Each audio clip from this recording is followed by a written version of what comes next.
შევა თუ არა ქართული ამბანი იუნესკოს მსოფლიო კულტურული მემკვიდრეობის ნუსხაში. ამაზე საქართველოს კულტურული მემკვიდრეობის დაცვის სააგენტო უკვე მუშაობს. უძღვება მარტის ბოლოს იუნესკოში ქართულ დამწერლობასთან დაკავშირებით სრულ ინფორმაციას წარადგენს. თათია ბუხრაშვილი ამბობს.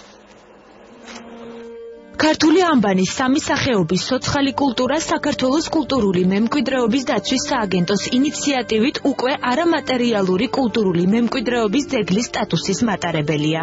ახლა კი მიმდინარეობს პროცედურა ამბანის იუნესკოს ნომინანტთა სიაში მოსახვედრად. მიმდინარეობს მსოფლიო მემკვიდრეობის ნომინაციაში წარსადგენად შესაბამისი მასალის მომზადება. ეს არის ფილმი, ეს არის დამატებითი სააღრიცხვო დოკუმენტაციის და პასპორტის შევსება და აი ამ ყველაფრის მერე ჩვენ ვფიქრობთ, რომ უკვე ამ თვის ბოლოს, ანუ აპრილის დასაწყისში წარდგენილი იქნება მსოფლიო მემკვიდრეობის კომიტეტში.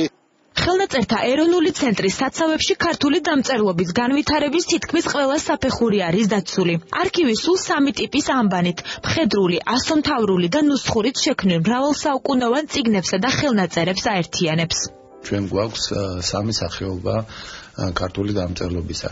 ერთმანეთისაგან იმდენად განსხვავებული, რომ სპეციალური სწავლა საჭირო ასომთავრულისა და ნუსხურისა. თუმცა ეს არის ერთი უწყვეტი გზა განვითარებისა და აი ამ განვითარებაზე ძალიან კარგად მეტყველებს ხელნაწერთა ეროვნულ ცენტრში დაცული უძვირფასესი კოლექცია.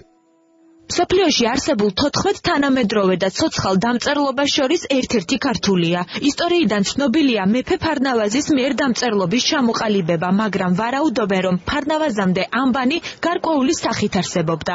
ქართული ამბანი მასში შემავალი ასოებითა და მათი მოხაზულობით საუკუნეების განმავლობაში იხვეწებოდა. ვიზუალური სახე ალბათ ყველაში იწვევს ესთეტიკურ განცდას.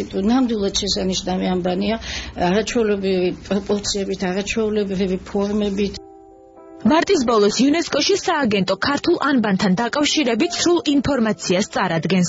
ამის შემდეგ კი იუნესკო 2 წლის ვადაში განიხილავს ქართული ანბანისთვის მსოფლიო მემკვიდრეობის სტატუსის საკითხს. იმ შემთხვევაში კი თუ სტატუსი ოფიციალურად მიენიჭა, საქართველო პირველი ქვეყანა იქნება არამატერიალური ძეგლის სტატუსის მქონე დამწერლობის 3 თანაბარი მოქმედი ანბანით.